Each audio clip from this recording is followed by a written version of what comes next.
I'm joined now by Sarah Bedford of the Washington Examiner. Follow her on X at Sarah C. Bedford. Sarah, before I tell you what I think, what did you think of Vice President Harris' talk with Dana Bash last night?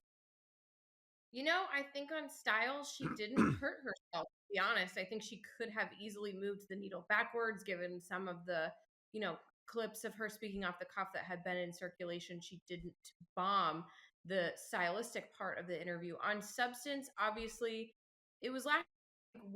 If her agenda sounded too good to be true, it's probably because it is. She pitched what was essentially like a 2012 era Mitt Romney Republican platform when she was talking about hers. It bared no relation to what the Biden administration has done, what her party wants her to do, her past positions. So it's still really difficult to ascertain where she stands on anything.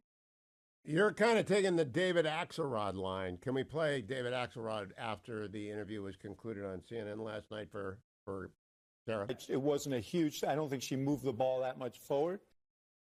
Okay, is that what you're saying? That she didn't dissolve into she didn't melt because water wasn't thrown on her. I mean, I thought it was the most vacuous interview I've ever seen, and I believe that Ben Domenech just put Anchorman and Brick Tamlin in my mind, and it will never get out. Have you ever seen Anchorman, Sarah? I have. That's pretty funny. You could also say she's Ron Burgundy because she can only read Well, off the no, telephone. no. Ron Burgundy's better. Ron Burgundy's better. Brick Tamlin she is Brick Tamlin. I want to play for you what she said about Israel. The short version of cut 24, please. As I said then, I say today, Israel has a right to defend itself. We would. And how it does so matters. Far too many innocent Palestinians have been killed. Okay, so stop right there. What is the conclusion? She thinks Israel is fighting wrong, correct? Right. I mean, there is really no conclusion there. That's a really calculated answer, not to upset either side. It's how she's approached every policy issue, not to really take a position so she doesn't quite alienate someone, because she wants to be a blank canvas and she wants to be judged on vibes, which is why I don't think that interview was a total disaster, because vibe wise, she got sentences out.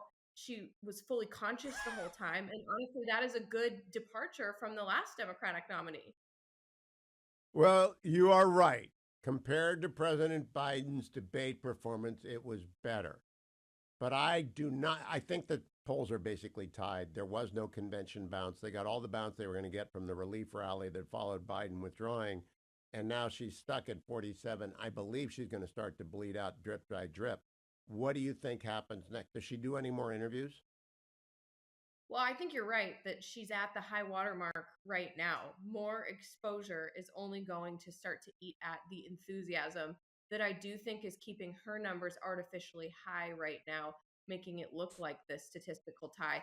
I'm not sure if she does more interviews because, that's a very risk averse campaign. There's a reason why they didn't put her out there for the first 40 days of her campaigning. There's a reason why Tim Walz was sitting there next to her silently for most of the interview, like a security blanket.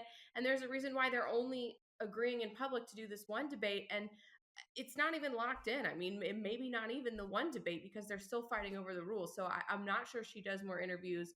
And if she doesn't do anything to move the needle forward, I do think you can only start to see it move incrementally backwards from here.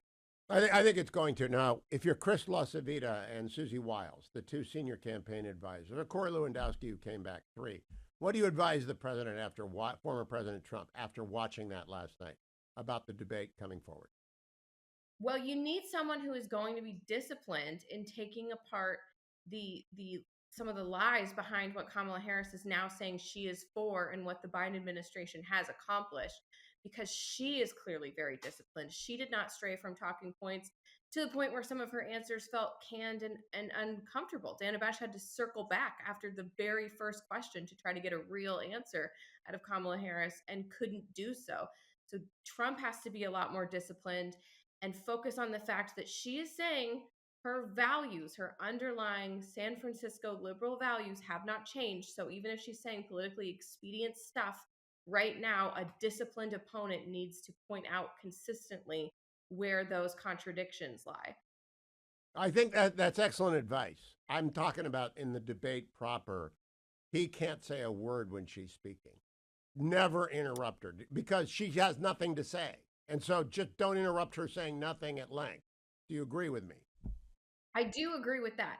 Use his answers to sort of accomplish some of that dismantling. He has to be quiet on her. And I think her absolute best moment last night was when she didn't take the bait on the question about Donald Trump bringing up the issue of her race. She's not engaging in identity politics. Perhaps they have numbers showing Americans are pretty tired of that sort of rhetoric, but Donald Trump can't be the one then that engages in petty rhetoric if appears to be the one taking the high road. That's going to look bad for Donald Trump on the debate stage.